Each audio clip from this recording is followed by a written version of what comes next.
December 1945, Atlantic Ocean. 5 military planes vanish in perfect weather with 14 men aboard. Then the rescue plane sent to find them disappears too with 13 more souls. And despite the biggest search in naval history, not a single piece of wreckage, not one body, not even a life vest was ever found. How do 27 men and 6 aircraft just disappear from the sky without leaving a trace? Fort Lauderdale Naval Air Station sat quiet under the Florida sun on December 5, 1945. The war had ended just months before. Young pilots walked the tarmac in leather jackets, their breath visible in the cool afternoon air. The smell of aviation fuel hung thick around the hangar where 5 torpedo bombers waited in a perfect line. These were TBM Avengers, big planes with wide wings and enough room for 3 men each. Their engines were already warm. At exactly 2:10 in the afternoon, the 5 planes rolled down the runway one after another. 14 men sat inside those cockpits. Every single one of them knew how to fly. The lead pilot was Lieutenant Charles Taylor, a man who had flown over 2,500 hours in his life. He had survived combat in the Pacific. He knew these planes better than he knew his own car. The mission was simple. So simple they called it a milk run. Fly east over the ocean for 120 miles, then north for 73 miles, then straight back home. A triangle route over the Bahamas. Training exercise number 1. They would be back by 5 o'clock for dinner. The tower watched them disappear into the blue sky. Radio operators settled into their chairs. Everything was routine. Everything was normal. The weather report said clear skies with good visibility. The ocean below was calm. Ships moved through those waters every single day. Passenger planes flew that route every single week. There was nothing special about that patch of Atlantic Ocean. Nothing anyone knew about anyway. But at 3:45 in the afternoon, the radio crackled. Lieutenant Taylor's voice came through, tight and confused. He said his compasses were not working, both of them. The backup, too. The radio operator frowned. 1 compass breaking was unusual. 2 breaking at the same time was almost impossible. But Taylor was experienced. He would figure it out. Pilots trained for situations like this. They could navigate by the sun, by the stars, by the shape of islands below. Then at 4:25, Taylor's voice came back. This time, he sounded different. He worried. He said they were not sure where they were. He said the ocean did not look right. The radio operator sat up straighter. What did that mean? The ocean looked different? Water was water. But Taylor kept talking. He said nothing looked familiar. He said they might be over the Gulf of Mexico, but that was impossible. The Gulf was hundreds of miles away in the wrong direction. Other pilots in the flight started radioing too. Their compasses were spinning, all of them. 5 separate planes, 15 separate compass systems, all going crazy at the exact same time. The radio room at Fort Lauderdale started filling with officers. Men gathered around the radio sets, listening. Someone grabbed maps. Someone else called the Coast Guard. At 5 o'clock, when the planes should have been landing, their fuel gauges should have been showing empty. But transmissions kept coming. Weak signals, breaking up, but still there. At 6:20 in the evening, a faint voice came through the static. One of the pilots said they were still in the air, still flying. But that made no sense at all. Those planes carried enough fuel for about 6 hours of flight time. They had been in the air for over 4 hours. They should be coming down soon, one way or another. The officers in the radio room looked at each other. Nobody said what they were thinking. At 7:04, the final transmission came from Flight 19. Just fragments of words through the crackling static. Then nothing. Silence. The radio operators called and called. No answer. The room went quiet except for the hiss of empty frequencies. 14 men had just gone silent over the ocean. But here was the problem that made everyone's skin go cold. Those planes had been flying for nearly 5 hours. Their fuel should have run out 2 hours ago. They should have been in the water already, sinking to the bottom, the men floating in life vests waiting for rescue. How were they still in the air at 7:04? What kept those engines running when the tanks should have been bone dry? And why, in 5 hours of flying, had they not seen a single landmark, a single island, a single ship they could recognize? The Atlantic Ocean was not empty. It was not the middle of nowhere. Hundreds of boats crossed those waters every day.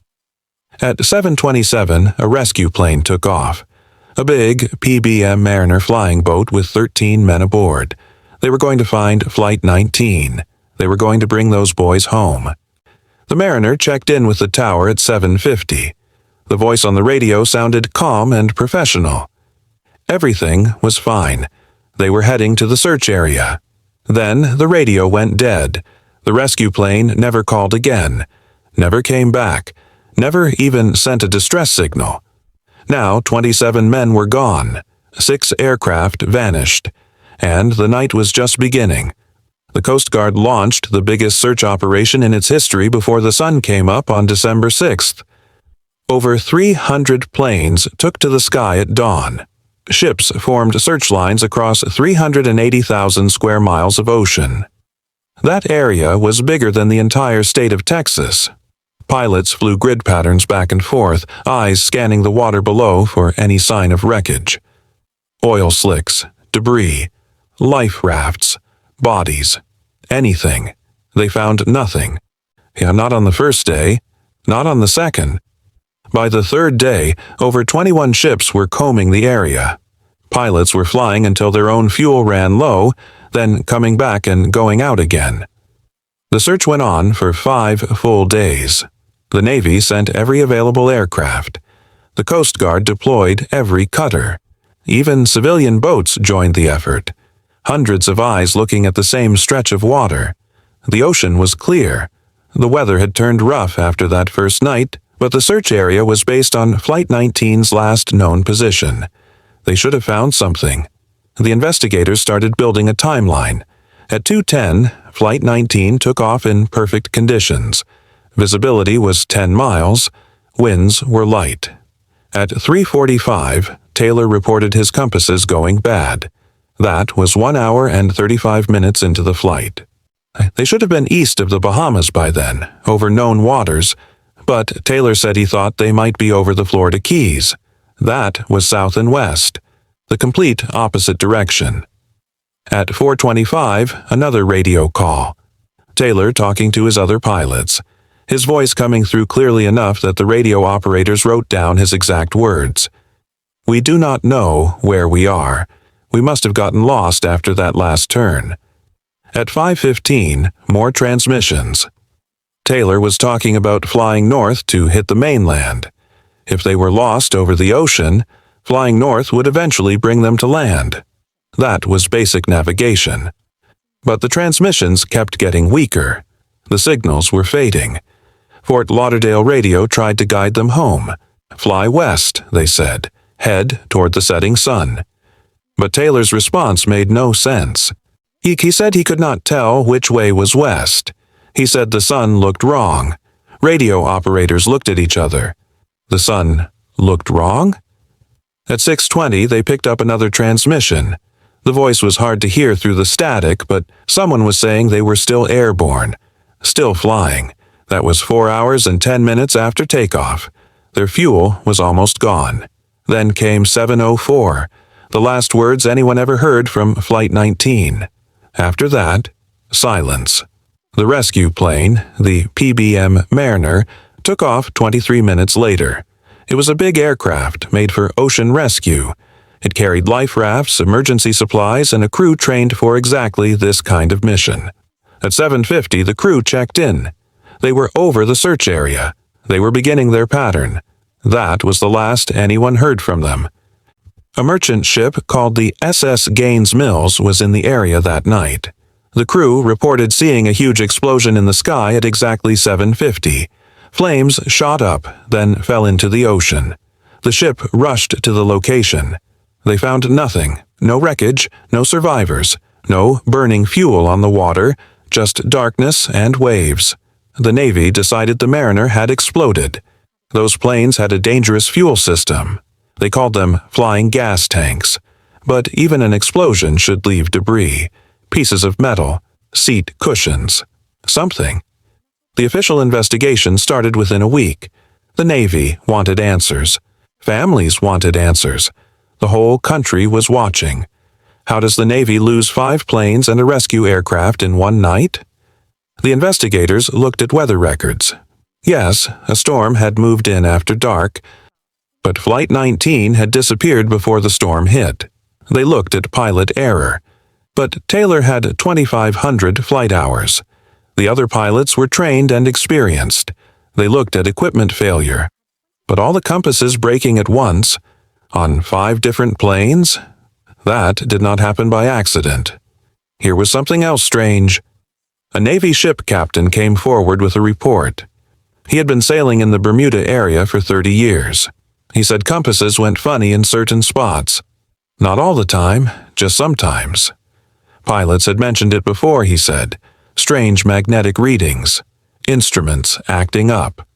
But nobody took it seriously because the problems always went away. The investigators wrote it down, but they did not know what to do with it. Then an old ship log surfaced from 1492. Christopher Columbus had sailed through these same waters. In his journal, he wrote about his compass needle dancing wildly, pointing the wrong direction. He wrote about strange lights in the sky at night, glowing things moving under the water. His crew had been terrified. Columbus wrote it off as natural phenomena, things science would explain someday. That was over 450 years ago. The same area, the same problems. The Navy's first report said the cause was unknown. They could not explain what happened to Flight 19. They could not explain the rescue plane. But Lieutenant Taylor's mother read that report and got angry. She demanded a new investigation. She said her son was an expert pilot, and the Navy was calling him careless. The pressure worked. The Navy changed the official report. New conclusion was pilot error. Taylor got disoriented and flew the wrong way until the planes ran out of fuel and crashed. Case closed. Except it did not close. Because in 1948, a passenger plane called the Star Tiger disappeared in the same area. 31 people aboard. No distress call. No wreckage. In 1949, another plane called Star Ariel vanished. 20 people gone. In 1948, a DC-3 aircraft with 32 passengers disappeared. All in the same general area of the Atlantic. All without a trace. Someone started keeping count. Between 1945 and 1950, over a dozen aircraft went missing in those waters. Ships, too. Small boats, big cargo vessels. Some sent distress calls. Most did not. The search teams would go out and find nothing. Not even oil slicks. It was like the ocean was swallowing things whole. Before 1950, people thought these disappearances were just bad luck. The ocean was dangerous. Storms happened. Equipment failed. Pilots made mistakes. But in 1952, a writer named George Sand published an article. He called the region the Sea of Lost Ships. He listed incident after incident. Ship vanishing in calm water. Planes disappearing in clear skies. The pattern was obvious once someone laid it out. Then, in 1964, another writer named Vincent Gaddis wrote about the deadly Bermuda Triangle. He had documented over 900 incidents since 1851. 900. The public started paying attention. The official explanation stayed the same. Weather, human error, mechanical failure. The Coast Guard said there was nothing unusual about the area. The Navy agreed. Scientists said people were seeing patterns where none existed. But pilots kept reporting strange things. Commercial airline crews talked quietly about instrument failures over the triangle. Compasses spinning. Radio static. Autopilot systems going haywire for a few minutes, then working fine again. Most did not file official reports because they did not want to sound crazy. Then, in October 2015, a modern cargo ship called the SSL Faro disappeared. This was not 1945. This was the age of satellites and GPS and constant communication. The El Faro had 33 crew members. It had multiple backup systems. It had emergency beacons that were supposed to activate automatically if the ship sank. On October 1st, the ship radioed that it was navigating heavy seas. The crew said they were listing but managing. Then, silence. The Coast Guard searched for days. They found the wreckage 15,000 feet down on the ocean floor. They recovered the black box. But the question remained. How does a modern ship with every safety system available just sink without getting off a proper distress call? In May 2017, a private plane disappeared. 4 people aboard. It was a MU-2B aircraft flying from the Bahamas to Florida. 24 miles east of Eleuthera, the plane vanished from radar.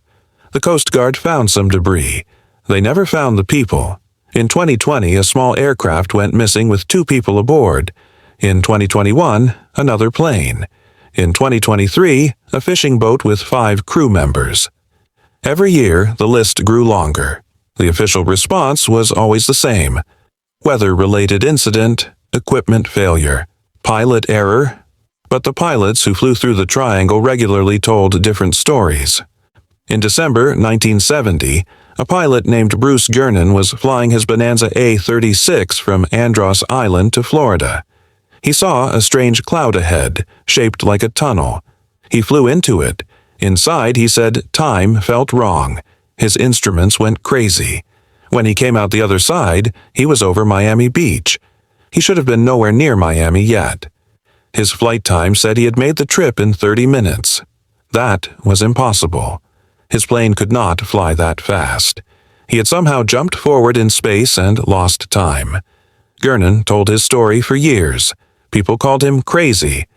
But his flight logs were real. The time and distance did not add up.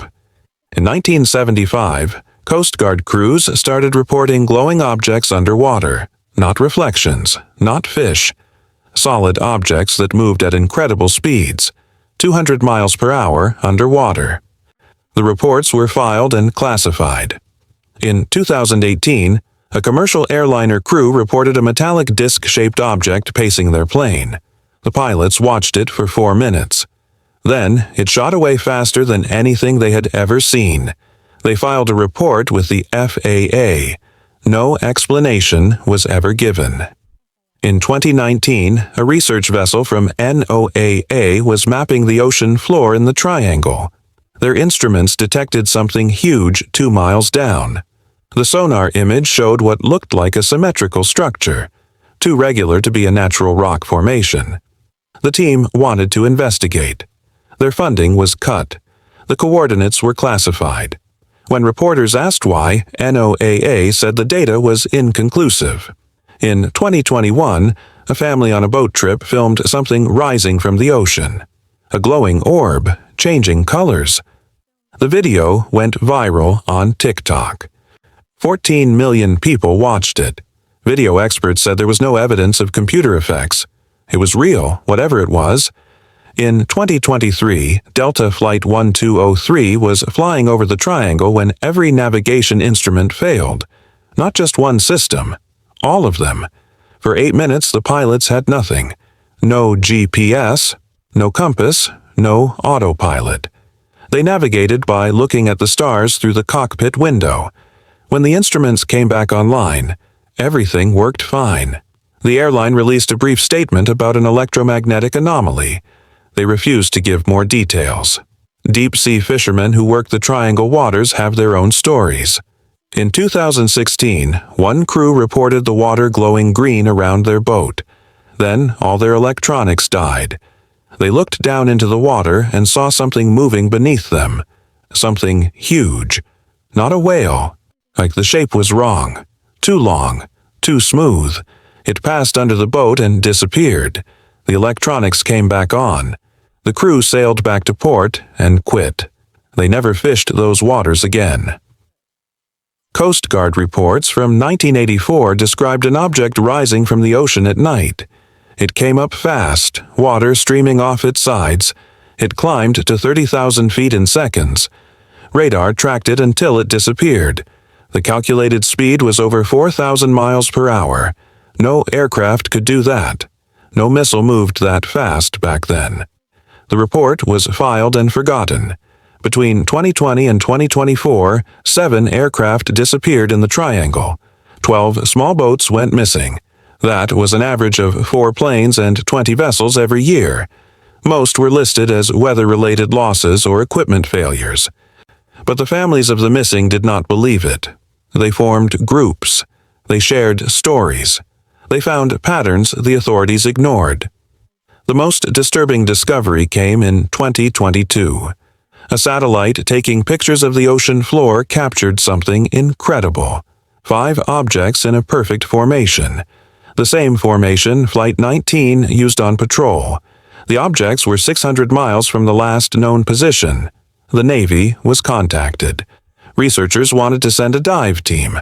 The Navy refused. The location was classified. When an independent group tried to get permits to dive, the Bahamian government said no.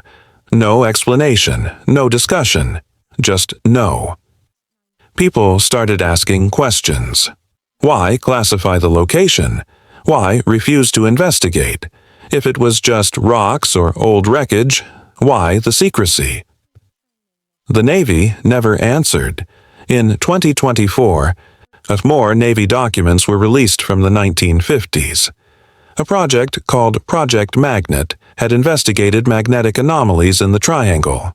Canadian and American scientists worked together. Their conclusion said unusual readings detected, phenomena unexplained, recommend continued monitoring. Then the project was shut down. All the data was classified. The reason for termination was marked redacted. Whatever they found, someone decided the public should not know. Today, the official status of Flight 19 remains lost at sea, cause of disappearance listed as pilot error. The rescue plane is marked as mechanical failure. The United States government says the Bermuda Triangle has no unusual characteristics. The Geological Survey says there is no evidence of abnormal incidents. The numbers say otherwise. The stories say otherwise.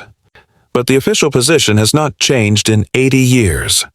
Lloyd's of London, the famous insurance company, does not charge higher rates for ships crossing the triangle. That fact gets used to prove the whole thing is a myth. But talk to commercial pilots. Many airlines quietly route around certain coordinates in the triangle. Cruise ships change their paths during specific moon phases. Private pilots get advised to avoid the area at night. Nobody wants to say why. They just do it. Larry Kusha, a librarian and researcher, published a book in 1975 called The Bermuda Triangle Mystery Solved. He said most disappearances were explained by bad weather, poor record-keeping, and exaggerated stories. Some of what he said was true. Some incidents were explained, but Flight 19 was not. The glowing objects were not. The compass failures were not. The modern disappearances with GPS and satellite phones were not. Kusha's book made people feel better. It let them believe the mystery was solved, but other investigators kept digging.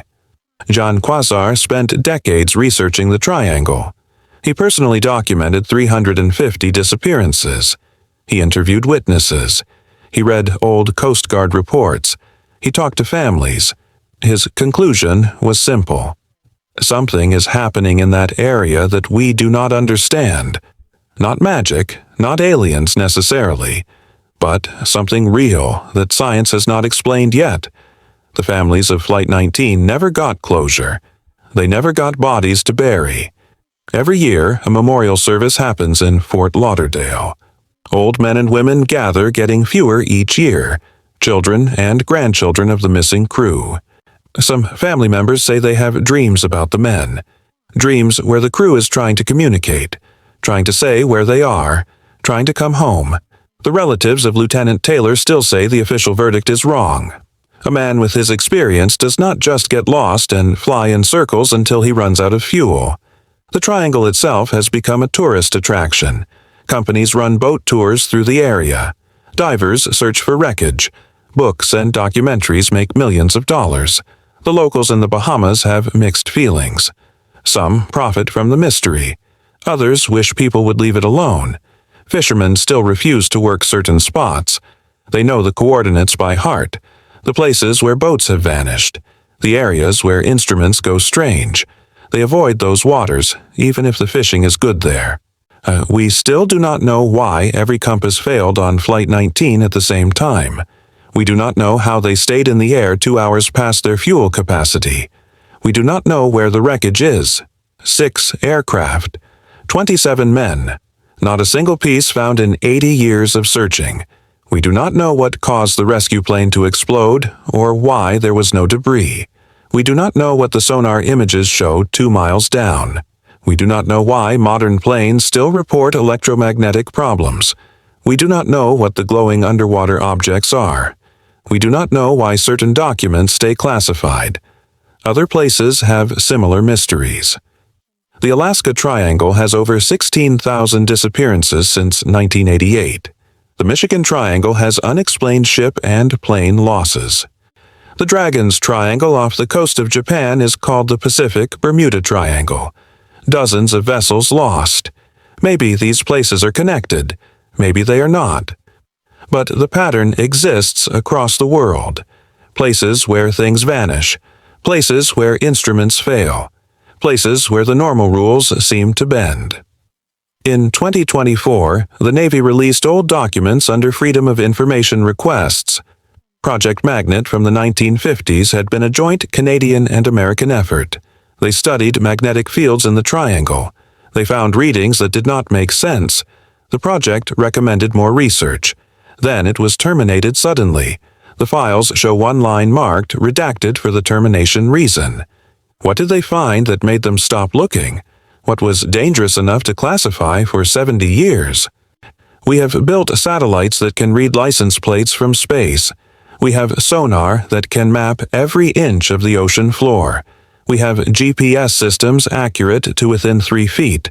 We have communication networks that cover the entire planet. But planes still vanish in the Bermuda Triangle. Boats still disappear. Pilots still report instruments going haywire. The ocean still swallows things without leaving evidence. Science is built on patterns we can repeat and test. The triangle offers randomness. Sometimes planes fly through just fine. Sometimes they vanish. Sometimes compasses work. Sometimes they spin wildly. We want answers that make sense. We want causes we can prevent. The triangle gives us neither. It gives us only questions and empty ocean. 27 men flew into clear blue sky on December 5, 1945. Experienced pilots. Good planes. A simple route. They crossed some invisible line between the world that makes sense and the world that does not. Their voices came through the radio, confused and afraid. They said the ocean looked wrong. They said they did not know where they were. Then they were gone. Not crashed, not sunk, gone. Somewhere in the Atlantic, 6 aircraft rest on the bottom. Or maybe they do not. Maybe they crossed into something else, some place we cannot reach or understand. The families want to believe their loved ones died quickly. Plane crashes are fast. The ocean is cold but merciful. But what if the truth is stranger? What if those last transmissions meant exactly what they said? What if Flight 19 really did not know where they were? What if they still do not?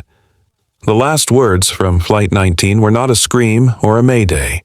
They were confusion. A voice saying, "We do not know where we are." Simple words, honest words. The words of men who had crossed from the known world into something else.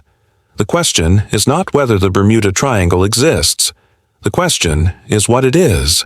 A place where magnetic fields twist reality? A doorway to somewhere else? A spot where time moves differently? We do not know. We might never know. But every year, more people vanish. Every year, more pilots report strange things. Every year, the ocean keeps its secrets. And somewhere, in water or sky or someplace we have no name for, 27 men might still be flying. Still trying to find their way home.